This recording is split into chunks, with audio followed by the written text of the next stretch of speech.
तभी आर्नोल्ड घुटनों के बल बैठ जाता है और उसे शादी के लिए प्रपोज करता है, पर ऋषि उसकी वाइफ बनने का प्रपोजल रिजेक्ट कर देती है। आर्नोल्ड हंसने लगता है। ऋषि को समझ नहीं आ रहा था जिसने उसकी जान ली थी वही उसे प्रपोज कर रहा है। वो सोचती है आखिर इसका मकसद क्या है। तभी वहाँ उस राज्य का राजा आता है और अपने बेटे के साथ आर्नोल्ड के सामने सर झुकाकर अपने बेटे की बेवकूफी के लिए माफी मांगता है। वो ऋषि से भी माफी मांगता है क्योंकि एंगेजमेंट टूट गई है। आर्नोल्ड कहता है आप डरो मत, आपके बेटे की बेवकूफी की वजह से हमारे राज्यों के बीच के रिश्ते में कोई दरार नहीं आएगी, पर मुझे ऋषि के साथ अकेले में बात करनी है। अगर ऐसा नहीं हुआ तो तुम्हें पता है क्या हो सकता है। राजा ऋषि से विनती करता है और ऋषि बात करने के लिए मान जाती है। अब ऋषि पूछती है तुम क्या चाल चल रहे हो। आर्नोल्ड कहता है कोई चाल नहीं है, मुझे तुमसे प्यार हो गया है और तुम्हारी एंगेजमेंट भी टूट गई है, तो तुम्हारे पास जाने के लिए भी कोई जगह नहीं है। ऋषि सोचती है अभी तक मैंने जितनी लाइफ जी है उन सभी में इसने वॉर स्टार्ट करी, पर इसके पीछे क्या रीजन है। अगर मैं इसके साथ रहूं तो शायद मैं जान पाऊंगी। वो कहती है तुम मुझसे प्यार करते हो ना, तो तुम मेरी कुछ रिक्वेस्ट को भी पूरी करोगे। आर्नोल्ड कहता है अगर मेरी पावर के अंडर होगा तो मैं तुम्हारी सारी विशेष पूरी करूंगा। ऋषि कहती है शादी के लिए जो भी सामान खरीदा जाएगा वो सब मेरी चुनी गई कंपनी से खरीदा जाएगा। शादी के बाद मुझे एक ऐसी जगह भी चाहिए जहां मैं दूसरे कंट्रीज के गेस्ट से मिल सकूं, और मैं एम्परर के साथ नहीं रहूंगी। मैं महल का कोई काम भी नहीं करूंगी, दिन भर इधर से उधर घूमती रहूंगी और जैसे चाहे वैसे रहूंगी। और इसके अलावा मेरी एक और रिक्वेस्ट है, तुम मुझे हाथ तक नहीं लगाओगे। आर्नोल्ड उसकी सारी बातें मान जाता है और अगली सुबह सब आर्नोल्ड के किंगडम में जाने के लिए निकल जाते हैं। ये कई दिन और रातों का सफर था। वो जगह जगह पे रुककर आराम भी करते हैं और ऋषि कुछ हर्बल प्लांट्स को कलेक्ट भी करती है और रास्ते में वो आर्नोल्ड की तलवार पकड़ के सो जाती है। आर्नोल्ड अपनी तलवार लेने के लिए उसकी तरफ बढ़ने लगता है। तभी ऋषि तलवार उठाकर कहती है मैंने कहा था ना तुम मुझे टच नहीं करोगे। आर्नोल्ड कहता है मैं तो बस अपनी तलवार ले रहा था। ऋषि चौंक जाती है और वो उसे तलवार दे देती है। वो सोच रही थी जिस तलवार ने मेरी जान ली मैं उसी को तकिया बनाकर सो गई। आर्नोल्ड कहता है बिना टच किए तुमने मेरी प्रेजेंस को फील कर लिया, इसके लिए तुमने बहुत ट्रेनिंग करी होगी। ऋषि हाँ कहती है। आर्नोल्ड बताता है मैंने तुम्हारी चुनी गई आर्या ट्रेडिंग कंपनी को इनवाइट कर दिया है। आजकल वो बहुत ज्यादा ही फेमस हो रही है, क्या तुम उनसे सामान खरीदती रहती हो। ऋषि कहती है नहीं, बस मुझे पता है वो अच्छी क्वालिटी के सामान रखते हैं, पर एक्चुअली में वो उन मर्चेंट से जितना जल्दी हो सके मिलना चाहती थी। तभी कुछ लोग उन पे हमला कर देते हैं और आर्नोल्ड खुद उनसे लड़ने जाता है और वो ऋषि को वहीं रुकने को कहता है, पर ऋषि नहीं मानती। वो पिन से लॉक खोल लेती है। जब तक वो बाहर जाती है आर्नोल्ड सबको खत्म कर चुका था, पर फिर उसे रियलाइज होता है कि उसने किसी को भी जान से नहीं मारा था, बस घायल किया था। फाइट में उनके कुछ नाइट्स भी घायल हो गए थे। ऋषि देखती है तलवार पे पॉइजन लगाकर हमला किया गया था और अभी उन्हें किंगडम पहुंचने में कम से कम 2 दिन और लगेंगे। और अब ऋषि की मेडिकल स्टडी काम आती है। वो प्लांट से एंटीडोट बना लेती है और सबका शक दूर करने के लिए वो उस तलवार से खुद के हाथ को कट कर लेती है। आर्नोल्ड को उसकी चिंता हो रही थी, पर ऋषि कहती है डरने की जरूरत नहीं है। वो एंटीडोट लगा के सबको दिखाती है और कहती है अब तुम खुद डिसाइड कर लो, तुम्हें 2-3 दिन ऐसे ही पेन में रहना है या एंटीडोट लेना है। सभी एंटीडोट लगा लेते हैं और ऋषि और प्लांट्स कलेक्ट करने लगती है। आर्नोल्ड उससे कहता है तो तुम बेवजह प्लांट्स को कलेक्ट नहीं करती। वो कहता है मैंने तो तुम्हें लॉक किया था ना, तो तुम बाहर कैसे आई।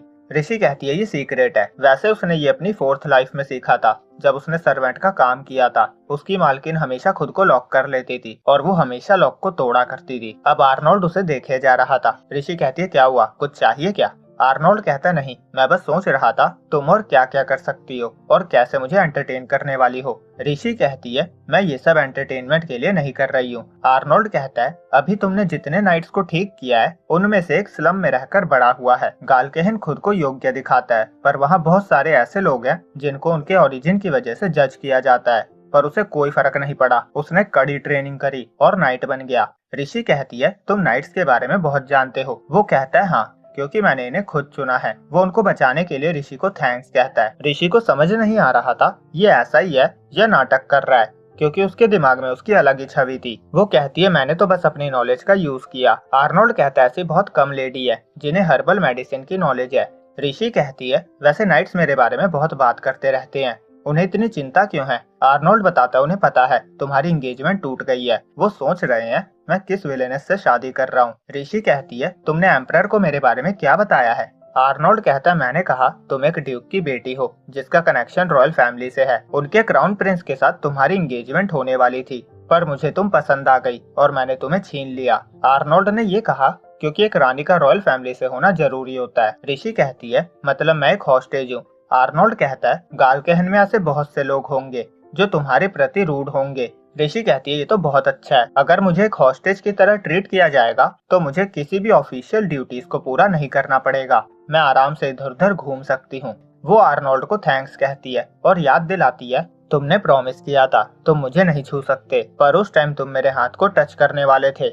अब वो सब गालकेहन पहुंचते हैं, वो सब कैसल पहुंचते हैं और आर्नोल्ड बताता है विला की प्रिपरेशन लेट है तो आज तुम्हें गेस्ट रूम में ही रुकना होगा। ऋषि कहती है कोई बात नहीं, मैं तो बहुत खुश हूँ। आर्नोल्ड कहता है वहाँ बहुत टाइम से कोई नहीं रहा है, वो जगह बहुत गंदी होगी। ऋषि कहती है कोई बात नहीं, वैसे भी मैं एक हॉस्टेज हूँ। आर्नोल्ड कहता है तुम इतना खुश क्यों हो रही हो। अब ऋषि अपने रूम में जाती है जो सच में बहुत ज्यादा ही गंदा था। वो अपने कपड़े चेंज कर चुकी थी और नाइट सफाई में उसकी हेल्प करने आते हैं, पर ऋषि मना कर देती है। उनके बहुत कहने पे वो उन्हें फर्नीचर शिफ्ट करने देती है। फिर वो पूरे रूम की सफाई करके बाहर आती है और कहती है आज से कुछ साल बाद आर्नोल्ड अपने फादर को मार देगा और वॉर स्टार्ट हो जाएगा, इसीलिए मुझे उनको एक दूसरे से दूर रखना होगा। पता नहीं वो वॉर क्यों स्टार्ट करता है, पिछली सभी लाइफ में मैं उसकी स्टार्ट करी गई वॉर की वजह से ही मारी गई थी। मैं इस वॉर के सख्त खिलाफ हूँ, अगर ये वॉर नहीं होती तो मैं अपनी लाइफ कितनी आराम से बिना चिंता के गुजार पाती। तभी वो देखती है कुछ मेड एक मेड को परेशान कर रही थी और कह रही थी